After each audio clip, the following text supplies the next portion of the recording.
हर दिन बदलती दुनिया, हर पल बनती नई खबरें, खबरें जिनसे सरोकार है आपको, खबरें जो रोज जगाती हैं आपको। ताजा और वास्तविक समाचारों से दिन की सही शुरुआत डीडी न्यूज के साथ। नया सवेरा सोमवार से शुक्रवार सुबह 8 बजे सिर्फ डीडी न्यूज पर।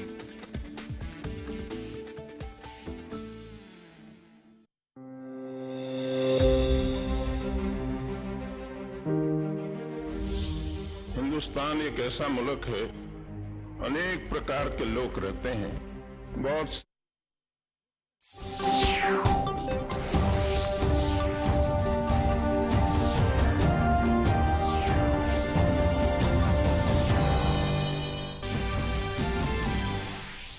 केंद्रीय गृह मंत्री अमित शाह ने अंडमान और निकोबार द्वीप समूह की यात्रा के दूसरे दिन आज कई विकास परियोजनाओं की दी सौगात। कहा, अंडमान और निकोबार है आजादी का तीर्थ स्थल। नेताजी सुभाष चंद्र बोस को भी अमित शाह ने किया याद। कहा, नेताजी को नहीं दिया गया सही महत्व। गृह मंत्री अमित शाह ने कहा, अब समय आ गया है जिन्होंने देश की आजादी के लिए संघर्ष। देश में कोविड-19 टीकाकरण अभियान तेज गति से जारी। अब तक 97 करोड़ 23 लाख वैक्सीन की दी गई खुराक। रिकवरी रेट बढ़कर हुई 98.08%। अब तक 58 करोड़ 98 लाख कोविड नमूनों की हुई जांच।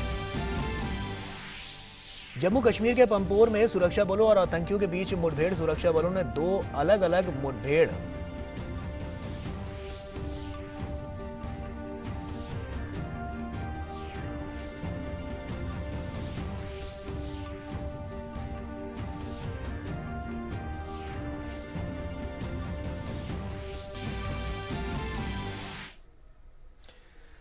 नमस्कार, स्वागत है आपका डीडी न्यूज में। आपके साथ मैं हूं गौरव श्रीवास्तव। चलिए बुलेटिन की शुरुआत करते हैं। राष्ट्रीय सुरक्षा गार्ड का आज 37वां स्थापना दिवस है। गुरुग्राम के मानेसर में आयोजित एनएसजी के स्थापना दिवस समारोह में केंद्रीय गृह राज्य मंत्री नित्यानंद राय मुख्य अतिथि के रूप में शामिल हुए। इस अवसर पर केंद्रीय गृह राज्य मंत्री को गार्ड ऑफ ऑनर भी दिया गया। समारोह के दौरान राष्ट्रीय सुरक्षा गार्ड के जवानों ने अपनी शक्ति और शौर्य का प्रदर्शन किया।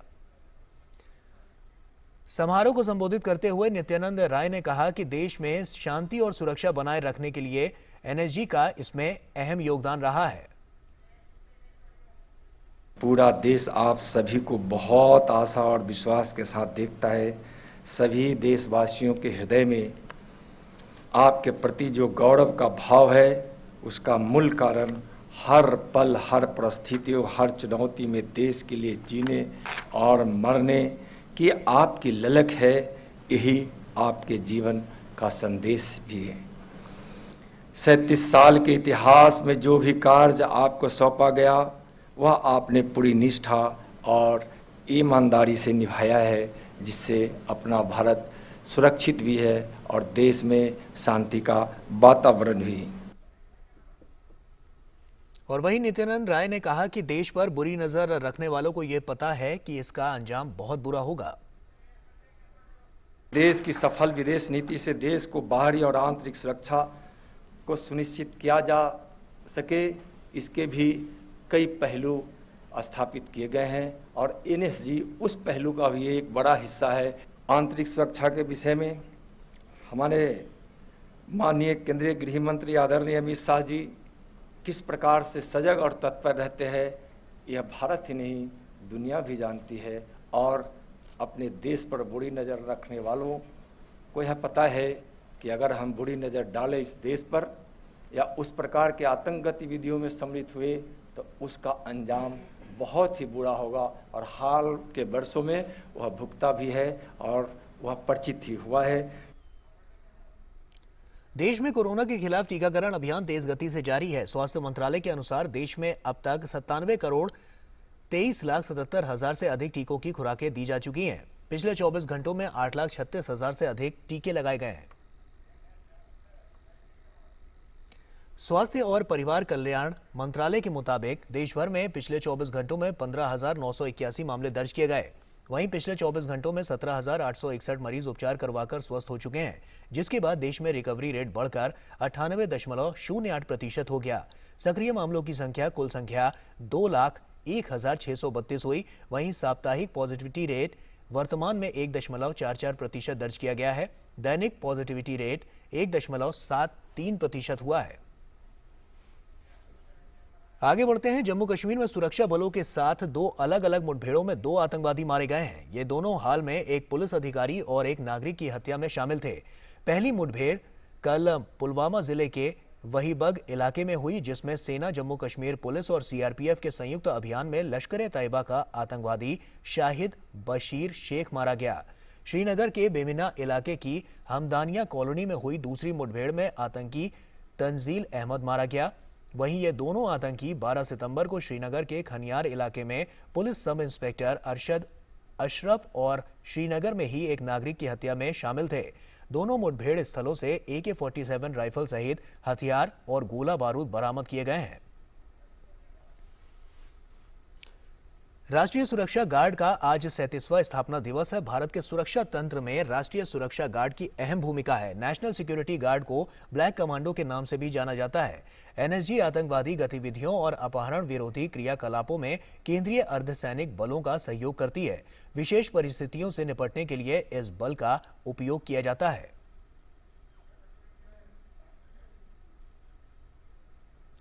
उपराष्ट्रपति एम वेंकैया नायडू ने ट्वीट करके राष्ट्रीय सुरक्षा गार्ड को बधाई दी है। उपराष्ट्रपति ने ट्वीट करते हुए कहा कि सुरक्षा गार्ड के 37वें स्थापना दिवस पर बल के सदस्यों, भूतपूर्व सदस्यों और आप सभी के परिजनों के उज्जवल भविष्य की कामना करता हूं। NSG किसी भी चुनौती के विरुद्ध अदम्य साहस, कौशल का पर्याय है। आतंकवादी इरादों को विफल करने में आपकी भूमिका पर देश को गौरव है। और वहीं गृह मंत्री अमित शाह ने ट्वीट करते हुए कहा है कि हमारे बहादुर NSG कर्मियों को उनके 37वें स्थापना दिवस की बधाई। NSG आतंकवाद से निपटने के लिए एक विश्व स्तरीय प्रशिक्षित बल है। NSG ने अपने आदर्श वाक्य सर्वत्र सर्वोत्तम सुरक्षा को बरकरार रखा है। प्रधानमंत्री नरेंद्र मोदी देशवासियों से 24 अक्टूबर को अपने मन की बात कार्यक्रम के जरिए अपने विचार साझा करेंगे। प्रधानमंत्री ने इस कार्यक्रम के लिए देशवासियों से सुझाव मांगे हैं। आप देश के किसी हिस्से में हो रहे बेहतर काम की जानकारी या कोई सुझाव हो तो आप भी अपने सुझाव इस कार्यक्रम के लिए भेज सकते हैं। सुझाव भेजने के लिए आप नमो ऐप का इस्तेमाल कर सकते हैं या @mygov इंडिया पर सुझाव भेज सकते हैं। इसके अलावा अपना मैसेज रिकॉर्ड करने के लिए 1800117800 डायल कर सकते हैं। आगे बढ़ते हैं। नई दिल्ली में कांग्रेस मुख्यालय पर कांग्रेस कार्य समिति की अहम बैठक हुई और इस बैठक में सोनिया गांधी, राहुल गांधी सहित कांग्रेस कार्य समिति के लगभग सभी सदस्य और आमंत्रित सदस्य शामिल हैं। उम्मीद की जा रही है कि इस बैठक में कांग्रेस के संगठनात्मक चुनाव पर कई अहम मुद्दों पर प्रस्ताव पारित हो सकता है। कांग्रेस के स्थायी अध्यक्ष के चुनाव को लेकर पार्टी के भीतर वरिष्ठ नेताओं के असंतोष को देखते हुए इस बैठक को अहम माना जा रहा है। आगे बढ़ते हैं। सूचना और प्रसारण राज्य मंत्री लोकनाथन मुरुगन ने आज तिरुमाला मंदिर में भगवान बालाजी के दर्शन किए। मंदिर के सदस्यों ने डॉक्टर एल मुरुगन का स्वागत किया।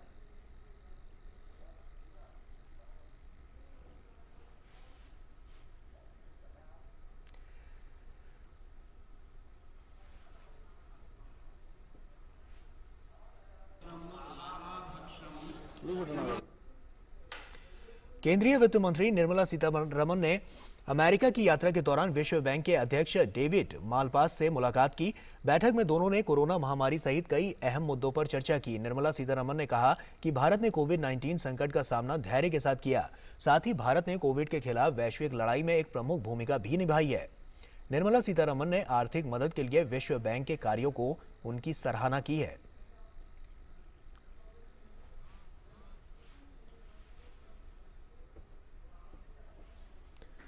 आगे बढ़ते हैं। अफगानिस्तान के कंधार शहर में जुमे की नमाज के दौरान एक शिया मस्जिद में विस्फोट होने से 35 लोगों की मौत हो गई। धमाके में कई लोग घायल हो गए। प्रत्यक्षदर्शियों ने 3 आत्मघाती हमलावरों को देखा। एक आत्मघाती हमलावर ने मस्जिद के दरवाजे पर और अन्य 2 हमलावरों ने अपने को इमारत के भीतर विस्फोट से उड़ा लिया। गौरतलब है कि तालिबान के विशेष सुरक्षा बलों ने घटनास्थल पर नियंत्रण कर लिया है और लोगों से अपील की है कि वे घायलों की सहायता के लिए रक्तदान करें। वहीं संयुक्त राष्ट्र सुरक्षा परिषद ने आतंकवादी हमले की कड़ी निंदा की है। ब्रिटेन में प्रधानमंत्री बोरिस जॉनसन की कंजर्वेटिव पार्टी के सांसद डेविड एमएस की चाकू मारकर हत्या कर दी गई। डेविड एमएस घटना के समय अपने चुनावी जिले में मतदाताओं के साथ एक चर्च में मीटिंग कर रहे थे। पुलिस ने हमलावर को गिरफ्तार कर लिया है। एसेक्स पुलिस ने कहा है कि अधिकारियों को ली ऑन सी में शुक्रवार दोपहर चाकू से हमला किए जाने के संबंध में सूचना मिली थी। आरोपी से चाकू बरामद कर लिया गया है। डेविड एमएस पहली बार 1983 में बेसिलिंगटन से सांसद चुने गए थे। उधर पेरू में कोरोना के बढ़ते प्रभाव पर नियंत्रण लगाने के लिए स्वास्थ्य कर्मचारियों को कोविड की बूस्टर डोज दी गई। पेरू के स्वास्थ्य मंत्री ने कहा है कि कोरोना वैक्सीन की 2 डोज काफी प्रभावशाली साबित हुई है, लेकिन बूस्टर डोज स्वास्थ्य कर्मियों को अतिरिक्त सुरक्षा प्रदान करेगा। पेरू में कोरोना से अब तक 1,99,000 से अधिक लोगों की मौत हो गई है।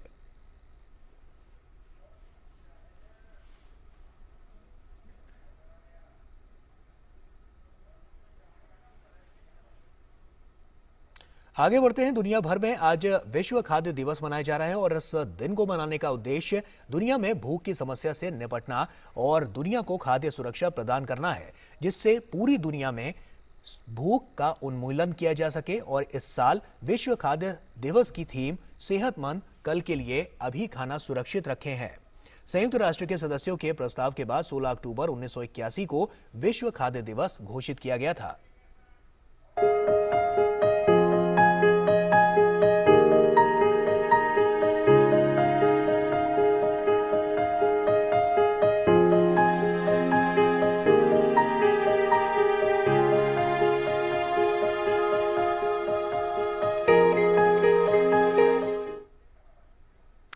हमारे देश में अब जो नई शिक्षा नीति बनी है उसमें कमाल के सुधार किए गए हैं। जैसे इंजीनियरिंग की पढ़ाई अंग्रेजी के अलावा कई दूसरी भारतीय भाषाओं में शुरू हो रही है।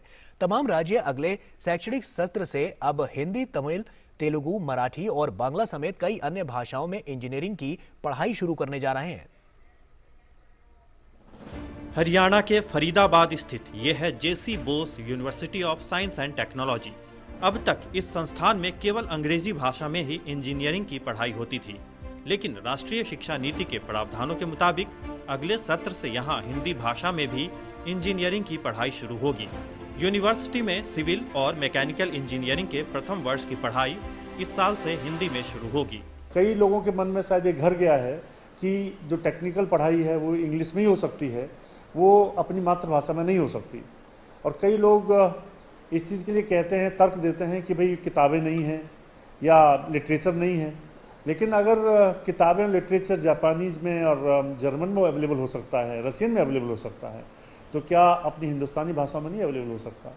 तो मुझे लगता है कि जो ये नई एजुकेशन पॉलिसी, जो राष्ट्रीय शिक्षा नीति आई है, उसमें एक बड़ा बदलाव इस तरफ गवर्नमेंट ने सोचा है कि अब छात्र अपनी मातृभाषा में भी पढ़ना लिखना कर सकते हैं, खासकर ऐसी टेक्नोलॉजी से रिलेटेड पढ़ाई में। राष्ट्रीय शिक्षा नीति 2020 में उच्च शिक्षा मातृभाषा या स्थानीय भाषा में ही देने की बात कही गई है।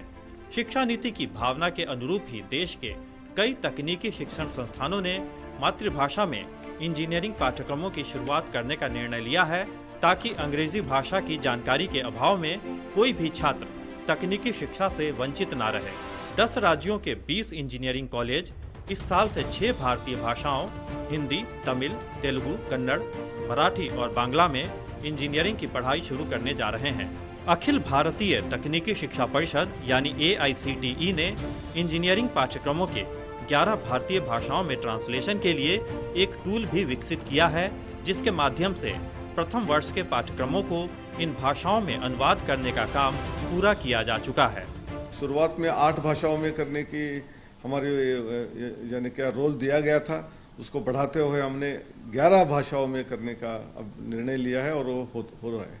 और ये करने के लिए, जो ट्रांसलेशन करने के लिए जो बहुत समय लगता है, उसको कम करने के लिए ये artificial intelligence based translation tool का निर्माण किया। और ये बहुत ही बेहतरीन ट्रांसलेशन टूल हुआ है, जिससे 80 से 85% उसका ट्रांसलेशन एक्यूरेटली हो जाता है। मातृभाषा में इंजीनियरिंग की पढ़ाई शुरू करने से उच्च शिक्षा में सकल नामांकन अनुपात यानी GER को सुधारने में मदद मिलेगी, जो फिलहाल करीब 27% ही है। साथ ही इसका सबसे बड़ा फायदा आर्थिक रूप से पिछड़े वर्ग के, गांव कस्बों में रहने वाले और दलित आदिवासी समुदाय के होनहार छात्रों को होगा। मातृभाषा में पढ़ाई से इन छात्रों का आत्मविश्वास बढ़ेगा, साथ ही इनकी प्रतिभा और इनके सामर्थ्य के साथ न्याय भी होगा। Nishant Saurabh, DD news, Delhi. आगे बढ़ते हैं। आजादी का अमृत महोत्सव के तहत केंद्रीय औद्योगिक सुरक्षा बल की साइकिल रैली महाराष्ट्र के कराड पहुंच गई है। कोल्हापुर के विधानसभा सदस्य चंद्रकांत जाधव ने साइकिल रैली को कोल्हापुर से हरी झंडी दिखाकर रवाना किया था।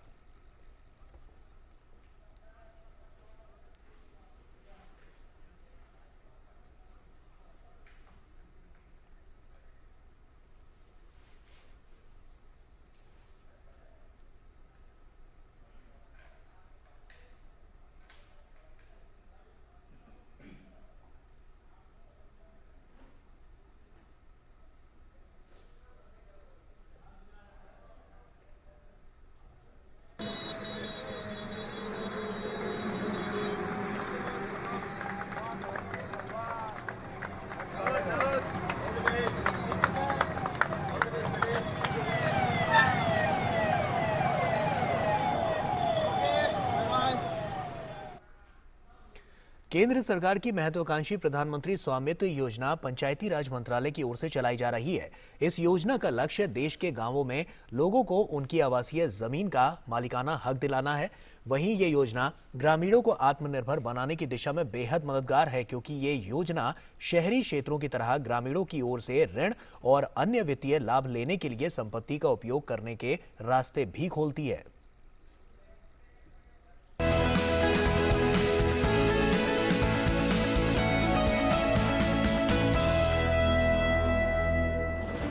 देश के गांवों को, गांव की प्रॉपर्टी को, जमीन और घर से जुड़े रिकॉर्ड्स को अनिश्चितता और अविश्वास से निकालना बहुत जरूरी है। इसलिए पीएम स्वामित्व योजना गांव के हमारे भाइयों और बहनों की बहुत बड़ी ताकत बनने जा रही है। मध्य प्रदेश के 3000 गांवों के 1,70,000 से अधिक परिवारों को मिला प्रॉपर्टी कार्ड निकट भविष्य में उनकी समृद्धि का साथी बनेगा, क्योंकि स्वामित्व योजना सिर्फ कानूनी दस्तावेज देने की योजना भर नहीं है, बल्कि ये आधुनिक टेक्नोलॉजी से देश के गांवों में विकास और विश्वास का नया मंत्र भी है। ड्रोन वैज्ञानिक विधि से घरों का नक्शा खींच रहे हैं, बिना किसी भेदभाव के प्रॉपर्टी की निशानदेही कर रहे हैं। अभी तक देश के करीब 60 जिलों में ड्रोन ने ये काम पूरा कर लिया है। इससे सटीक लैंड रिकॉर्ड्स और जीआईएस मैप की वजह से अब ग्राम पंचायतों को ग्राम पंचायत के डेवलपमेंट प्लान को बेहतर बनाने में भी मदद मिलेगी। भाई और बहनों, स्वामित्व योजना के जो लाभ आज दिख रहे हैं, वो देश के एक बहुत बड़े अभियान का हिस्सा है। प्रधानमंत्री स्वामित्व योजना से गांवों में होने वाले कुछ बड़े बदलावों पर एक